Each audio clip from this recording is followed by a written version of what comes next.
Hi friends, అందరూ ఎలా ఉన్నారు? మనం భూమిపై సైన్స్ కూడా అంతుచిక్కని కొన్ని ఘటనలు జరుగుతుంటాయి.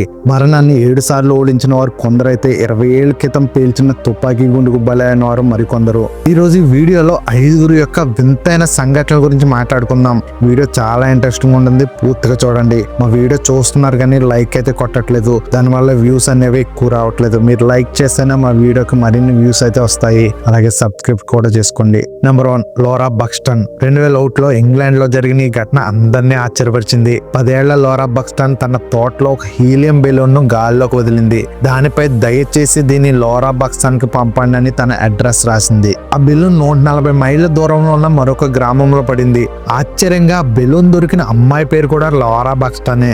ఆమె వయసు కూడా 10 ఏళ్లే. ఆ ఇద్దరు కలిసి ఉన్నప్పుడు వారు ఒకే రంగు దుస్తులు ధరించి ఉండడమే కాకుండా వారి కళ్ళు, జుట్టు రంగు, చివరకు వారు పెంచుకునే పెంపుడు జంతువులు కూడా ఒకేలా ఉన్నాయి. ఇది కేవలం యాదృచ్ఛికమా లేక ఏదైనా అదృశ్య శక్తి చేసిన మాయ అనేది నేటికి ఒక రహస్యమే. ఈ ఘటనపై పరిశోధన చేసిన శాస్త్రవేత్తలు దీన్ని కేవలం ప్రొబబిలిటీ అని కొట్టిపారేయలేకపోయారు. వీళ్ళిద్దరికి మధ్య మరిన్ని వింత పోలికలు ఉన్నాయి. ఇద్దరు లోరాలు కేవలం ఒకే పేరు, వయసు కలిగి ఉండడమే కాకుండా వారిద్దరికి 3 సంవత్సరాల వయసున్న తమ్ముళ్ళు ఉన్నారు. వారిద్దరి దగ్గర నలుపు రంగు లాబ్రాడర్ కుక్కలు ఉన్నాయి. ఆ కుక్కల వయసు కూడా ఒకటే. ఒక టీవీ షోలో వారిద్దరిని కలిపినప్పుడు వారిద్దరూ తెలియకుండానే ఒకే రకమైన పింక్ రంగు టీషర్ట్ ధరించి వచ్చారు. గణిత శాస్త్రజ్ఞుల ప్రకారం ఇలాంటి సంఘటన జరగడానికి అవకాశం 1/1 మాత్రమే ఉంటుంది. Number 2, Francis Selak. ప్రపంచంలోనే అత్యంత అదృష్టవంతుడు అంటారు. కోయోషికి చెందిన ఫ్రాన్స్ సెలక్ మరణాన్ని 7 సార్లు త్రుటిలో తప్పించుకున్నాడు. ట్రైన్ ప్రమాదంలో నదిలో పడిపోయిన ప్రాణాలతో బయటపడ్డాడు. విమానం తలుపు ఊడిపోయి 1000 అడుగుల ఎత్తు నుండి గడ్డి వాంపై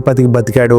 బస్సు ప్రమాదం, కారు మంటలు, ట్రక్కు ప్రమాదం, ఇలా 7 సార్లు చావు అంచు వరకు వెళ్లి వచ్చాడు. అంతేకాదు 2003లో ఆయన ఏకంగా 8 కోట్ల రూపాయల లాటరీని గెలుచుకుని ప్రపంచాన్ని ఆశ్చర్యపరిచాడు. అందుకే ఆయన్ని ప్రపంచంలోనే అత్యంత అదృష్టవంతుడు అని కూడా పిలుస్తారు. ఇందాక విమానం ప్రమాదం చెప్పాను కదా, విమానం గాలిలో ఉండగా దాని తలుపు ఊడిపోయింది. ఫ్రానే విమానం నుండి బయటకు విసిరేపడ్డాడు. 19 మంది మరణించారు, కానీ ఈయన మాత్రం మరణించలేదు.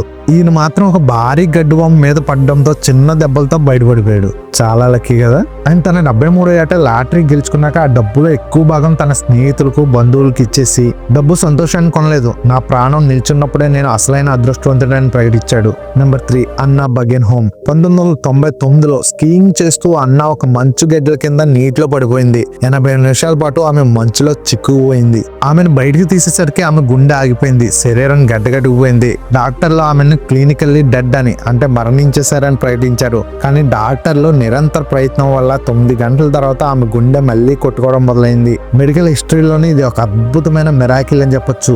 సాధారణంగా 10 నిమిషాలు గుండె ఆగిపోతే మెదడు దెబ్బతింటుంది. కానీ అన్నా విషయంలో ఆమె మంచు నీటిలో పడడం వల్ల ఆమె మెదడు చాలా త్వరగా చల్లబడిపోయింది. దీనివల్ల మెదడుకు చాలా తక్కువ ఆక్సిజన్ అవసరమైంది. ఆమెను బతికించడానికి 100 కంటే ఎక్కువ మంది వైద్యులు, నర్సులు 9 గంటల పాటు నిరంతరం శ్రమించారు. ఆమె రక్తం అంతా తీసి వేడి చేసి తిరిగి పంపడం ద్వారా ఆమెను బతికించారు. Number 4, Henry Ziegland. 1883లో హెన్రీ తన ప్రేయస్తో విడిపోయాడు. దాంతో ఆమె ఆత్మహత్య చేసుకుంది. కోపంతో ఆమె అన్న హెన్రీపై తుపాకీతో కాల్చాడు. ఆ బుల్లెట్ హెన్రీ చెంపను తాగుతూ వెళ్లి పక్కనే ఉన్న ఒక చెట్టులో దిగబడింది. హెన్రీ బతికిపోయాడు. కానీ సరిగ్గా 20 ఏళ్ల తర్వాత, అంటే 1903లో హెన్రీ అదే చెట్టును నరకడానికి డైనమైట్ వాడాడు. ఆ పేలుడు దాటికి చెట్టులో ఉన్న పాత బుల్లెట్ వేగంగా బయటకు వచ్చి హెన్రీ తలలో దిగబడింది. దాంతో అతను అక్కడికక్కడే మరణించాడు. 20 ఏళ్ల క్రితం తప్పించుకున్న మరణం అదే బుల్లెట్ రూపంలో అతను వెతుక్కుంటూ వచ్చింది. 1883లో ఆ బుల్లెట్ చెట్టులోకి దూసుకుపోయినప్పుడు ఆ చెట్టు పెరగడం వల్ల బుల్లెట్ లోపలికి వెళ్ళిపోయింది.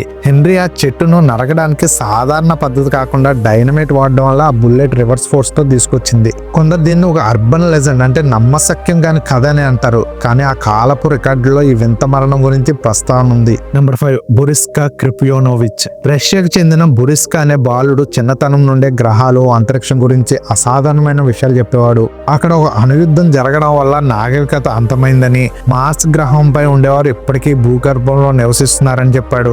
ఈజిప్ట్ లోని పిరమిడ్ లోపల ఒక రహస్య గది ఉందని, అది తెరిస్తే ప్రపంచమే మారిపోతుందని అతను చెప్పిన మాటలు శాస్త్రవేత్తలను సైతం ఆలోచనలో పడేశాయి. అతను 5 ఏళ్ల వయసులోనే క్వాంటమ్ ఫిజిక్స్, ప్లానటరీ సిస్టమ్స్ గురించి మాట్లాడేవాడు. అంతరిక్షం గురించి అడిగిన ఏ ప్రశ్నకైనా అతను సెకండ్లలో సమాధానం చెప్పేవాడు. ఈజిప్ట్ లోని గ్రేన్ స్పిగ్స్ విగ్రహం చెవి వెనక ఒక రహస్య తలుపు ఉందని, దాన్ని తెరిస్తే మానవ చరిత్ర మొత్తం మారుతుందని అతను చెప్పాడు. ఆశ్చర్యంగా తర్వాత కాలంలో పరిశోధకులు స్పింక్స్ విగ్రహం దగ్గర కొన్ని అసాధారణమైన మార్పులు గమనించారు. ప్రస్తుతం బొరిస్కా ఎక్కడ ఉన్నాడనేది ఒక పెద్ద రహస్యం. అతను మరియు అతని తల్లి రష్యా ప్రభుత్వం యొక్క రక్షణలో ఉన్నాడని చాలా మంది నమ్ముతారు. అతను 5 ఏళ్ల వయసులోనే క్వాంటమ్ ఫిజిక్స్, ప్లానటరీ సిస్టమ్స్ గురించి మాట్లాడేవాడు. అంతరిక్షం గురించి అడిగిన ఏ ప్రశ్నకైనా అతను సెకండ్లలో సమాధానం చెప్పేవాడు.